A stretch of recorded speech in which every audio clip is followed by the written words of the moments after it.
Bienvenue dans ce nouveau décryptage. Et si la guerre froide économique dont on entend parler en boucle n'était au fond qu'une gigantesque illusion? Aujourd'hui, on plonge dans une analyse fascinante et, avouons-le, très spéculative, basée sur la théorie des jeux pour comprendre les relations actuelles entre les États-Unis et la Chine.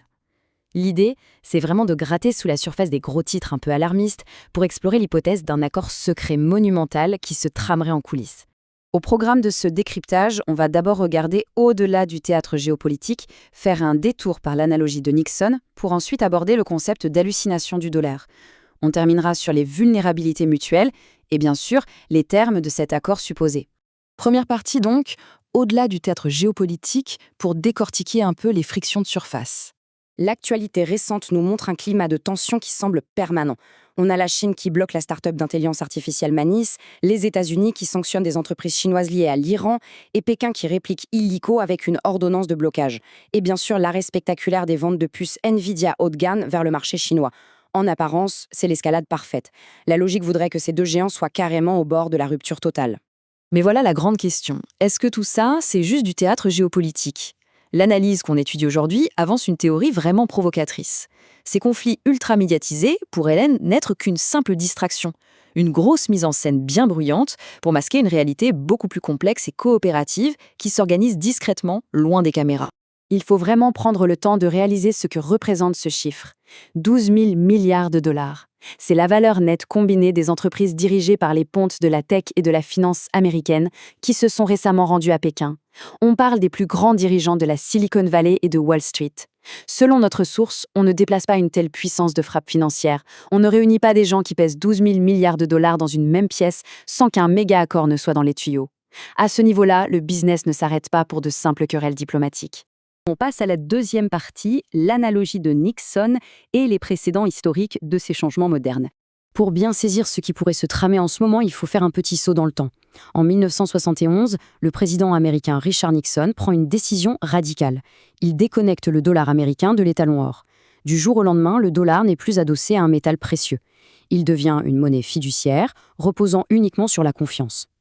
Mais pour que cette monnaie garde sa valeur, il fallait trouver une nouvelle encre. Un moyen de créer une demande mondiale inextinguible pour le dollar. Et la théorie postule que la fameuse visite de Nixon en Chine en 1972, puis l'intégration de la Chine à l'OMC en 1999, répondait exactement à ce besoin. L'objectif, faire de la Chine l'usine du monde pour générer de manière totalement artificielle une demande massive de dollars américains, tout simplement pour pouvoir acheter ces montagnes de marchandises manufacturées. Ce qui nous amène à la troisième partie, l'hallucination du dollar, ou la théorie d'une économie mondiale artificielle. C'est là qu'on touche à la couche la plus vertigineuse de l'analyse, ce que la source appelle l'hallucination du dollar. En fait, le système économique mondial serait une construction purement artificielle. Une sorte d'hallucination collective bâtie entièrement autour du dollar américain, et conçue pour capter et diriger la richesse mondiale de façon presque invisible. Et c'est crucial, parce que ça voudrait dire que l'ascension économique fulgurante de la Chine depuis 40 ans ne serait pas un accident de parcours. Ce ne serait même pas une simple réussite capitaliste isolée. Non. Ce serait une fonctionnalité créée sur mesure pour soutenir ce système financier piloté par les États-Unis. Chaque crise, chaque boom économique ne serait qu'une conséquence de la gestion de cette immense architecture. Cette citation fait un clin d'œil très clair à l'allégorie de la caverne de Platon, et elle résume parfaitement le cœur de l'idée. Dans cette allégorie, des prisonniers ne voient que des ombres projetées sur un mur et sont persuadés que c'est la vraie vie. La théorie avance que la perception du grand public est intentionnellement braquée sur ces ombres, c'est-à-dire nos fameuses querelles géopolitiques et diplomatiques, plutôt que sur la véritable mécanique financière qui fait tourner le monde en coulisses.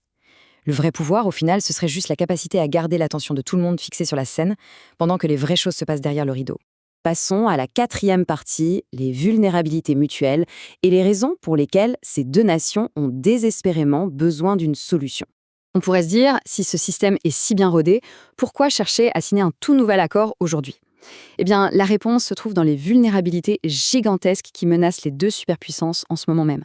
D'un côté, les États-Unis se retrouvent piégés par une dette nationale astronomique et des taux d'intérêt qui deviennent tout simplement insoutenables. De l'autre, la Chine est confrontée à des défis tout aussi effrayants, une énorme dépendance énergétique, une fuite des capitaux qui s'accélère et surtout un compte de capital fermé. Pour la faire courte, un compte de capital fermé, ça veut dire que l'argent des citoyens et des entreprises chinoises ne peut pas quitter le pays librement et légalement pour être investi ailleurs. En restant totalement neutre sur la question, l'analyse montre clairement que les pressions économiques sont au bord de la rupture des deux côtés. Aucun des deux pays ne peut maintenir le cap actuel très longtemps. Le point de rupture de cette fragilité américaine, c'est ce fardeau incroyable de 39 000 milliards de dollars. L'ampleur de cette dette donne le vertige. L'analyse souligne d'ailleurs que le vrai problème n'est même plus le principal de la dette, mais les intérêts. Avec des taux aussi élevés, payer les intérêts de cette dette rend le système mathématiquement intenable pour le gouvernement américain. Il leur faut urgemment une porte de sortie. Ils ont absolument besoin de trouver une masse gigantesque de nouveaux acheteurs pour cette dette. Et c'est exactement là que se trouve peut-être la solution magique. Il suffit de regarder ce taux d'épargne massif des ménages chinois, qui frôle les 40%. Si on compare ça au reste du monde, c'est une anomalie totale. C'est une immense réserve de capitaux, des milliards et des milliards qui sont littéralement coincés à l'intérieur du système bancaire chinois, à cause de ce fameux compte de capital fermé. On parle d'un véritable océan d'argent dormant, que le secteur financier américain serait plus qu'heureux de siphonner pour sauver sa propre crise de la dette. Voici comment cette mécanique financière pourrait fonctionner en pratique. C'est une boucle redoutablement élégante. Étape 1. La dette américaine gonfle à vue d'œil et étouffe le système. Étape 2. De nouvelles réglementations obligent les monnaies numériques indexées sur le dollar, les fameux stablecoins, à absorber massivement des bons du Trésor américain, et ce, sans demander d'intérêt faramineux. Étape 3, et c'est là que la magie opère, les épargnants chinois qui cherchent par tous les moyens à protéger leurs économies et à fuir le contrôle des capitaux de leur pays se ruent sur ces stablecoins en cachette. L'argent chinois enfermé trouve ainsi une échappatoire numérique et vient miraculeusement éponger la dette américaine. C'est un échange totalement invisible, mais absolument vital. Dernière étape de notre décryptage, la 5e partie, les termes de l'accord et le règlement géopolitique et financier qui est prédit. Tout ça nous amène directement à la conclusion de cette théorie des jeux, les termes exacts de ce fameux grand accord.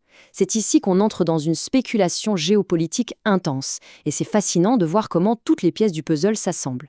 L'analyse suggère que pour s'assurer cette bouée de sauvetage financière, les États-Unis seraient prêts à revoir leur position historique sur Taïwan. La logique stratégique ici serait de refiler le fardeau ultra coûteux et dangereux de la défense maritime régionale à des alliés comme le Japon et la Corée du Sud.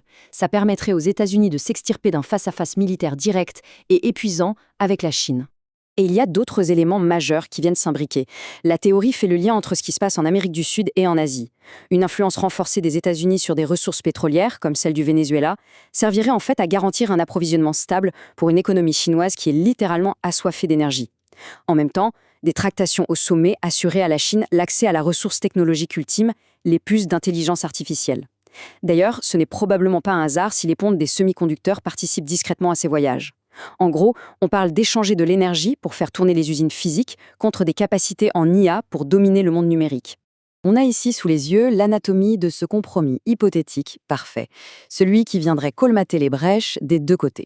D'un côté, les États-Unis gagneraient un accès indirect mais massif à l'épargne chinoise pour absorber leur dette colossale tout en gardant une longueur d'avance technologique.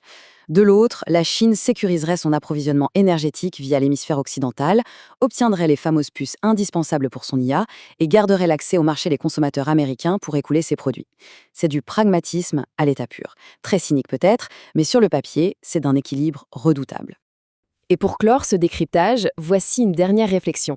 Si les concepts de cette théorie des jeux s'avèrent exacts et que l'économie mondiale telle qu'on la connaît n'est vraiment qu'une immense hallucination maintenue sous perfusion par l'ingénierie financière et des accords secrets titanesques, qu'est-ce qui se passera le jour où cette illusion finira par voler en éclats ?